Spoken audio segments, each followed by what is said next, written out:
ഇന്നത്തെ റെസിപ്പി ഞാൻ ഉണ്ടാക്കുന്നത് ഷക്ഷൂക്കയാണ്. കുറച്ച് മാസങ്ങൾക്ക് മുന്നേ ഈ ഒരു ട്രെൻഡിങ്ങിലാണ് ഈ ഒരു റെസിപ്പി ഉണ്ടായിട്ടുണ്ടായത്. ഇപ്പം ഈ ചെയ്യുന്ന ഒരു റെസിപ്പി പണ്ട് കാലങ്ങളിലൊക്കെ നമ്മളെ ഉമ്മമാർ വീട്ടിൽ ചെയ്യുന്നൊരു സംഭവമൊക്കെ തന്നെയാണ് സാധാരണ. അതിനിപ്പോൾ ഒരു വലിയൊരു പേര് വന്നിരുന്നേലും. അപ്പം നമുക്ക് നേരെ റെസിപ്പിയിലേക്ക് പോകാം. ആദ്യം തന്നെ എണ്ണ ഒഴിച്ച് അതിലേക്ക് വെളുത്തുള്ളി ഇട്ട ശേഷം അത് നന്നായിട്ട് ആകുമ്പം ഉള്ളിയും പച്ചമുളകും ഇടുക. അത് നന്നായിട്ടൊന്ന് വഴറ്റി കഴിയുമ്പം അതിലേക്ക് തക്കാളി ഇട്ട് കൊടുക്കുക. എന്നിട്ട് നന്നായിട്ടൊന്ന് മിക്സ് ചെയ്ത് കൊടുക്കുക. ഇനി ഞാൻ അതിലേക്ക് മസാലപ്പൊടികൾ ഇടുന്നുണ്ട്. മല്ലിയും മുളകും കുരുമുളകും ചിക്കൻ പൗഡറുമാണ്.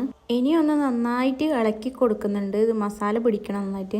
ഇനി റെഡിയാക്കി വെച്ച മസാലയിലേക്ക് 4 കുഴി അങ്ങോട്ട് കുത്തി കൊടുക്കുന്നുണ്ട്. 4 മുട്ടയാണ് ഞാൻ കഴിക്കുന്നത്. സാധാരണ ഒരു മുട്ട ഫ്രൈ പോലെയാണ് ഇത്. ആൾക്കാർക്ക് ഷക്ഷൂക്ക എന്നെല്ലാം പറഞ്ഞിട്ട് കൊടുത്താൽ വലിയൊരു സംഭവമായിട്ടുണ്ടാവും. ഇത് മിഡിൽ ഈസ്റ്റേൺ കൺട്രീസിലൊക്കെ സ്ഥിരം ബ്രേക്ക്ഫാസ്റ്റ് ആൻഡ് ഡിന്നറാണ്. അങ്ങനെ പിന്നെ 4 മുട്ട ഞാൻ ഒഴിച്ച് കൊടുത്തിട്ടുണ്ട്. അതിൻ്റെ മീനിലേക്ക് കുറച്ച് കറിവേപ്പിലയോ മല്ലിച്ചപ്പോ അങ്ങനെ ഒരു തേയിലൻ റെസിപ്പിക്ക് വേണ്ടിയിട്ട് അങ്ങനെ മീത്തിട്ട് കൊടുക്കുക. നന്നായിട്ട് കാണാം ആ ഒരു മഞ്ഞ കളറിൽ ഇത് വെന്തിട്ട് വരണം. കുറച്ച് ഓവർ വെന്താവേണ്ട, കുറച്ച് വെക്കാൻ മതി.